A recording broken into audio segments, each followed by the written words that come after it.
저는 목차를 보시면 안양시 청소년 재단에 대한 소개, 평촌 청소년 문화의 집에 대한 소개, 실습 개요와 내용, 그리고 소감 5가지 파트로 나눠서 발표를 하도록 하겠습니다. 먼저 저희 문화의 집은 안양시 청소년 재단에 대해 속해 있는데요. 음, 2가지 마크가 있습니다. 왼쪽에 있는 마크는 글로벌 시대의 미래의 주역이 되는 청소년 기관으로서 청소년과 함께하는 안양시 청소년 재단의 열정을 상징적으로 표현했다고 합니다. 그리고 오른쪽에 귀여운 마크는 꿈열인데요. 꿈과 열정을 키워나가는 의미입니다. 날개는 세계를 향해 꿈과 열정을 키워나가는 행복한 청소년 전문기관을 상징하고 청소년의 행복한 세상을 꿈꾸는 청소년의 소중한 친구이자 동반자라고 합니다. 설립 목적으로는 청소년의 건전하고 조화로운 성장을 위해서 필요한 사업을 종합적으로 체계적으로 수행하기 위해 설립되었고 미션으로는 청소년이 꿈꾸는 행복한 안양입니다. 세 번째 핵심 가치로는 GPS인데요. 그로스 성장, 파티시페이션 참여, 셀프 릴라이언스 자립 이렇게 나눠져 있습니다.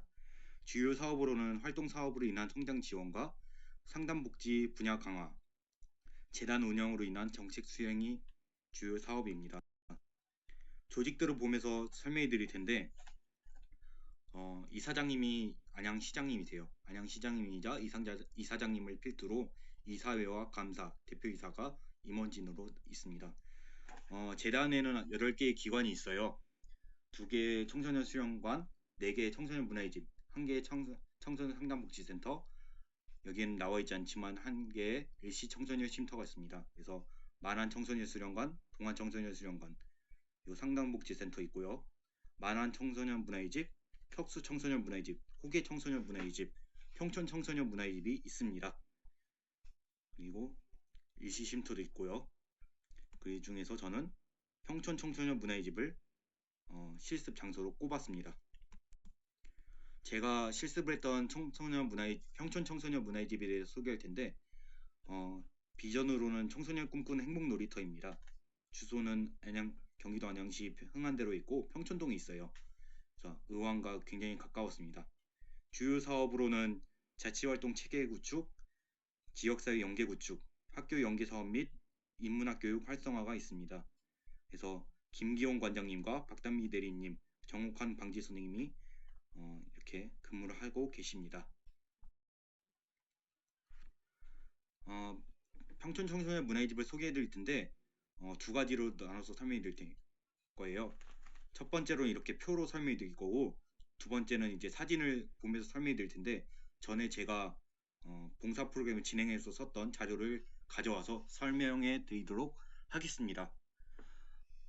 1층에는 헬스장이 있고요. 2층에는 특별한 카페, 3층에는 청운의실, 댄스 연습실, 프로그램 연습실, 그리고 4층에는 행복 놀이터, 그리고 노래방도 있고요. 5층에는 옥상이 있습니다.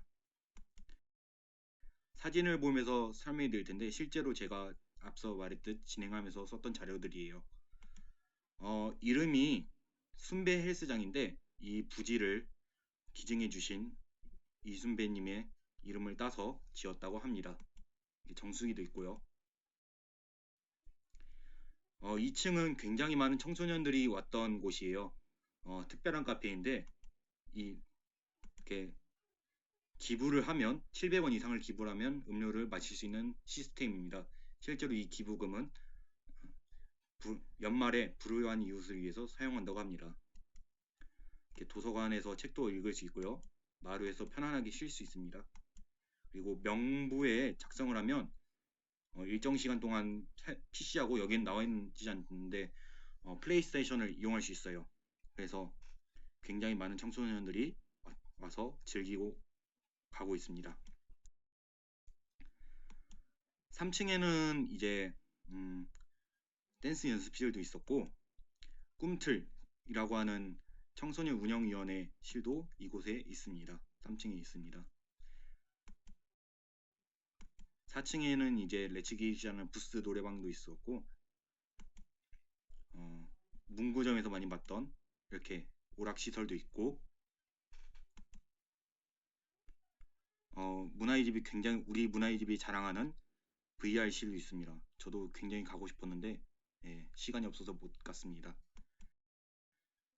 옥상에는 이렇게 실제로 뛰놀고 이렇게 앉아서 놀 수 있는 공간도 마련되어 있었어요. 날이 좋으면 진짜 이곳에서 활동도 많이 한다고 합니다. 저는 이제 제가 했던 실습을 말씀드릴 텐데요. 저는 평촌 청소년 문화집에서 실습을 했습니다. 그래서 2019년 12월 23일부터 2020년 1월 28일까지 했고요. 총 23일 184시간을 진행하였습니다. 저의 지도자분은 박담비 대리님하고 방지혜 선생님이었는데 박담비 대리님이 중간에 출산 휴가를 가셔서 후반에는 방지혜 선생님이 두 분이 했던 건 아니고요. 초반에는 박담비 대리님이 후반에는 방지혜 선생님이 이렇게 저를 지도해 주셨습니다.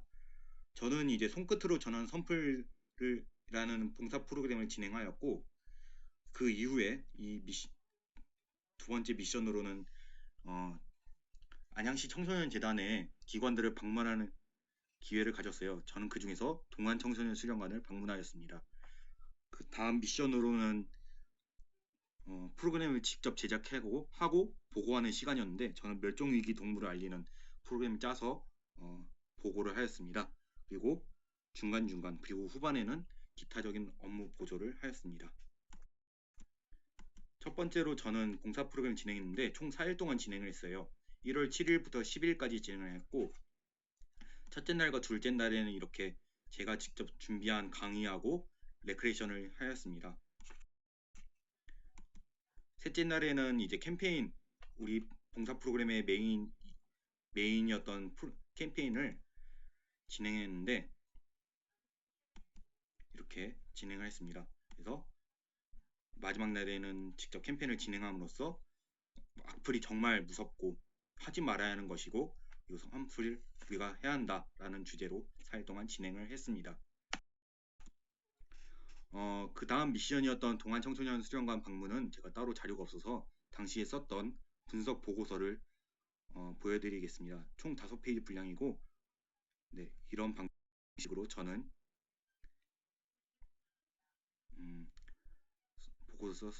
보고서를 써서 제출하였습니다. 마지막 큰 과제였던 프로그램 제작해서 보고하는 거였는데 저는 멸종위기 동물을 알리는 프로그램인데 실제 제가 그 중에 프로그램을 짜서 했던 것 중에 개요 부분입니다. 네, 이런 방식으로 저는 보고를 해서 피드백 받는 시간을 가졌습니다. 저는 그 다음 기타 업무 보조로는 저희 방지혜 선생님께서 여가부의 공모 프로그램을 제작 중이셨어요. 그래서 저는 그것을 보조하는 역할 그리고 기타적인 서류도 만들어 보고 어떤 프로그램에 문자도 보내보고 이런 시간도 가졌고 특별한 카페 보조는 저희 1시부터 2시까지 그 담당하시는 선생님이 점심 식사 시간이었어요. 그때 동안 제가 다른 선생님들 대신에 운영을 했습니다. 그리고 성탄절 기념해서 어떤 것들을 철거하는 시간도 가졌습니다. 네, 마지막 소감으로 발표를 마치려고 하는데요. 사실 저는 상담 프로그램을 주로 하던 사람이었어요. 그래서 조금 이번 활동 실습이 굉장히 색달랐습니다. 이 활동 프로그램을 기획하고 진행하고 결과를 발표하는 것이 굉장히 색달랐던 경험이었는데 물론 그 과정에서 굉장히 힘들었어요. 네, 그리고 혼도 많이 났고 근데 어차피 실습할 때 제가 마음 먹었던 게 이것은 내가 성장하기 위한 것이다.